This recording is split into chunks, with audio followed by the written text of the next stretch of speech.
Hi everyone, this is your host MÍtalks, and welcome back to the NSSR, where we're encouraging you to run your own race to medical school one day at a time. This is part 4 of a 5-part series titled MÍtalks Tactics, 5 Steps to Deciding on Medicine as a Career. So previously we talked about mentorship, we talked about how to ask questions, and so now we're going to talk about understanding the requirements for the medical school application process. Without further ado, let's get into it.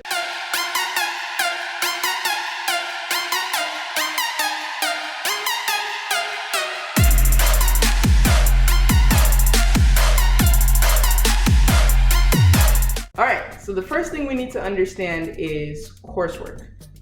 What classes do you need to take? How do you need to prepare? Especially, if you took a different major or you've been out of college for a while, how do you prepare for this application cycle with regards to coursework? So the big thing that I would say you need to do is, one, look at the MSAR, which I'll link below. Basically a collection of information, like a database on medical schools and what classes they require for you to be accepted into their program or be considered for acceptance.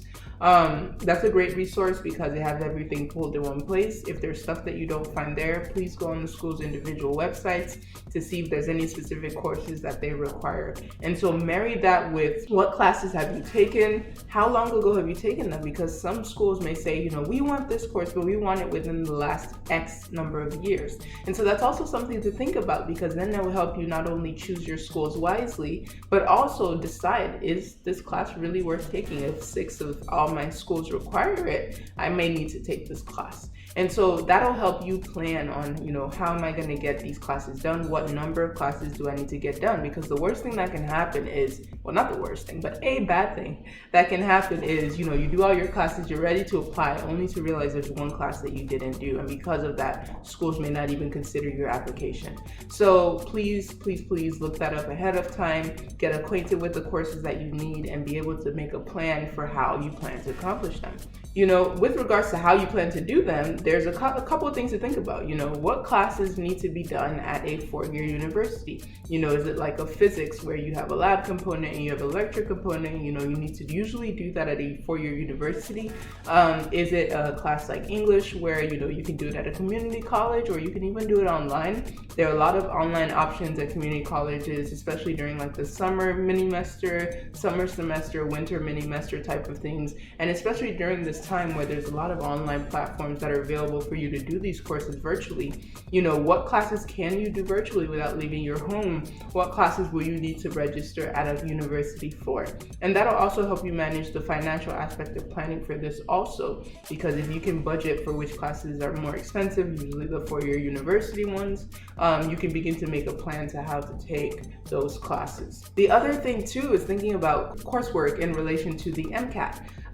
Because there are some classes and some courses that are really crucial for you to do well on the MCAT, especially this new MCAT. I know biochemistry is a big one, but also looking at upperclassmen mentors and also physician mentors, medical student mentors can guide you on which classes you need to have before you take the MCAT, so that way you can optimize your chances of doing well and also kill multiple birds in one stone, because if you can study successfully for those classes and do well, you're also concurrently studying for the MCAT. So that's also something to think about in your plan, so that way you can maximize your chance of doing well on the med school application process. So that is your coursework. The next thing I want to talk about is letters of recommendation. And this is always a sore spot for people because, this is in the hands of other people. It's not something that you can directly control, but you can have some say on how it goes.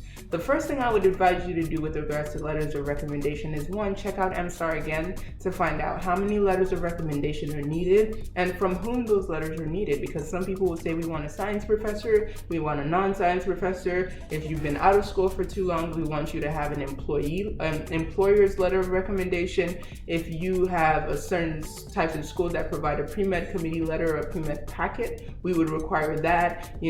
Things like that are all spelled out in many of the school's websites or on MSAR, so I would recommend you highly look into those resources to make sure that you are prepped and ready for your application cycle. Who do you you ask for letters of recommendation?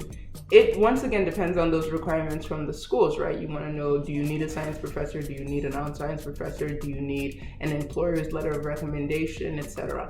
But also with regards to the type of person that you need to ask, you want to ask the people who can speak to your growth over time, people preferably who've known you for a couple of years. So that way they can say, when they started, this is where they were, but I can really see their development and growth, and they're going to be excellent candidates for medical school. People who can speak to your interest and your passion for medicine. So people who have seen you maybe volunteer, leaders of a volunteer project that you participated in, counselors, your professors who have maybe taught multiple classes to you. Those are good people that can really demonstrate your interest, your passion for science and medicine, your work ethic, etc. Your research mentors can also demonstrate your work ethic as well, and that's one way that you can get a good letter of recommendation, because those people usually work with you for multiple projects or for one project for a long period of time, and so they can really demonstrate this person is consistent, this person is diligent, and they will get the work done, things like that. There's a link to an AAMC website where they actually talk about things that they're looking for in a good letter of recommendation.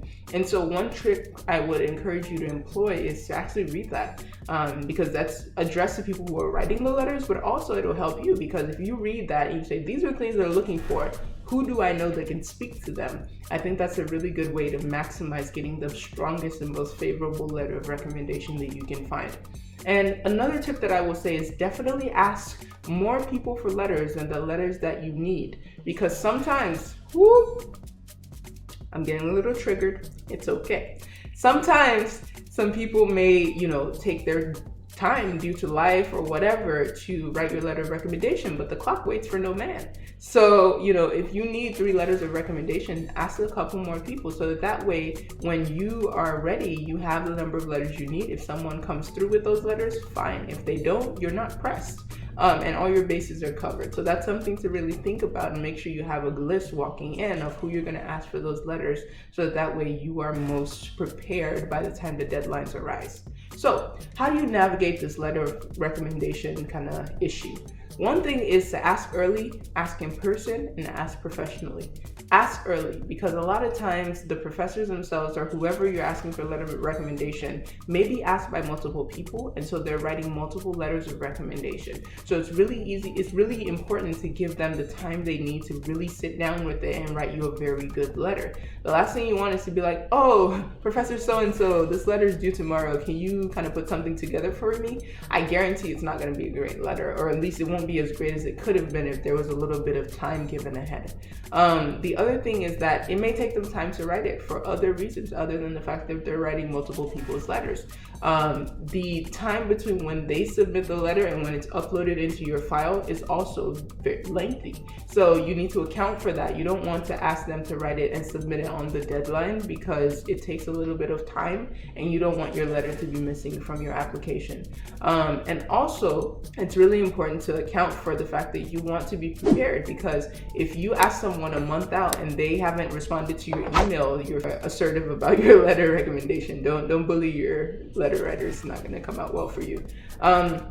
So think about their response history before. Ask people for advice, and again, ask more people than you need letters, so that way when that kind of situation occurs, you're not stressed out, you're not hyperventilating because you don't have enough letters for your portfolio.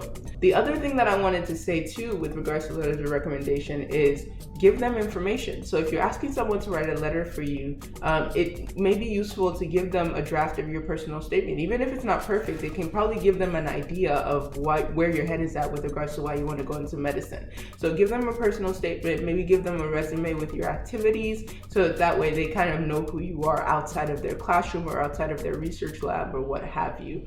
I think that's a really good tip in any scenario. That's something that I try to practice when I ask people for letters of recommendation for residency, and it's been working fine so far. So I would definitely advise you do that as well, which also means that you have to kind of start prepping before you are asking people for letters of recommendation, so that way you have that information ready to be able to provide to them. Because sometimes, and I've been guilty of this as well, you ask someone, it's like, hey, can I have a strong letter of recommendation? And they say, yeah, send me your CV or your personal statement. You're like, oh.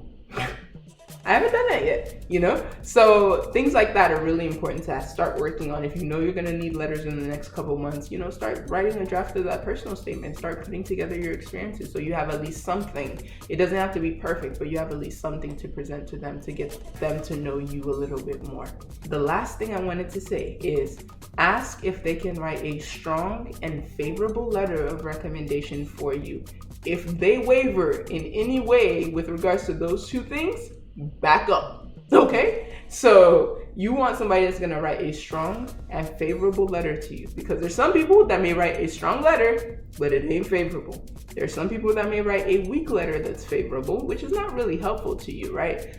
You want a letter that really shows how you stand out from other people, how your story is unique, and how you'd be an excellent candidate for medical school. So a couple statements on when not to ask for a letter of recommendation. Number one, if you know you butted heads with them before, don't ask. Number two, if you know they don't like you, don't ask. Number three, if you know that you don't know them well enough, don't ask. Number four, if you know they don't know you well enough, don't ask. And that's unless you're stranded, and then you ask for one of those. But last but not least, if you're related to them, please don't ask, okay? Don't get a letter of recommendation by your mama. Yes, your mom loves you, but at the same time, that's not what medical schools are looking for. And it's also a red flag, because if the only person that can recommend you is your mom, they don't want to see that, okay? So get other people to recommend you that can speak to who you are as a person, because you are all wonderful people, talented human beings who are capable of being successful physicians. You just need to find the right people that are able to support you in that. Next thing I want to talk about is clinical experience. And this is always a big question I always get from my mentees is, you know, how do I shadow someone? How do I find somebody, especially in this time, right, where hospitals are not the most accessible? How do I shadow someone? How do I connect with a doctor to follow around? The one thing I want to say is that clinical experience, the root of it is really just knowing what you're getting into, understanding what medicine is about, and you can do that in a couple ways. You know, you can work as an EMT, you can work as a scribe, you can also work as a nurse or any other profession like that that interacts with medical personnel.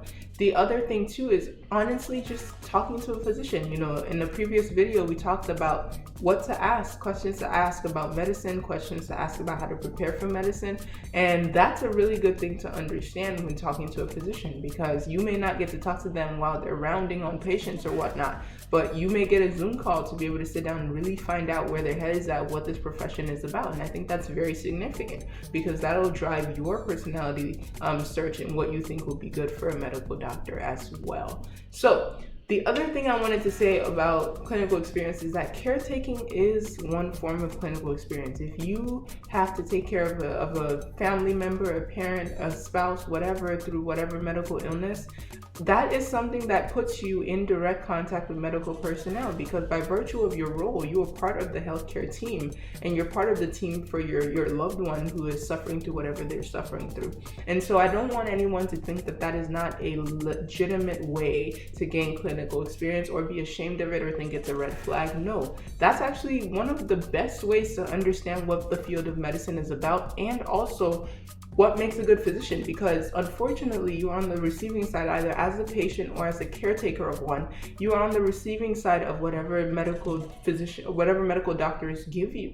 And so you can tell what makes a good clinical experience, what makes a good interaction with a physician, and things that you don't want to see in a physician. And that can actually be very helpful in shaping your experience and your approach to medicine, because you have lived the patient experience, if that makes sense. So I don't want anyone to shy away from that. In fact, I think it's a strength, and I think it's something that people should hone in on. I know there's so much more that we can go into ways of getting clinical experience. I'm happy to talk about. I will try to link some resources below that explore that a little bit more, but for the sake of time, I know that this is getting to be a longer video, and so I'll kind of go into the next thing.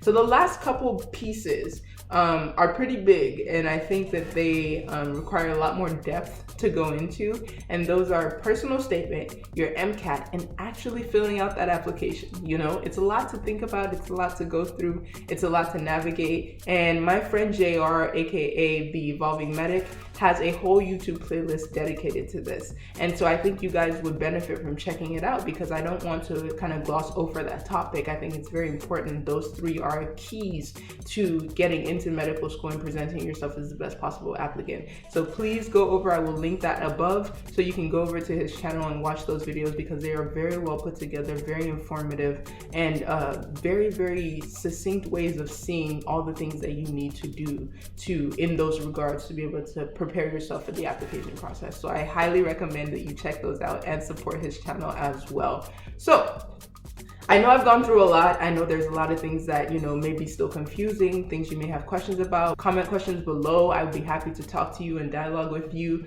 If there's anything that you want to ask specifically or privately about, please email me, you know, also DM me on Instagram.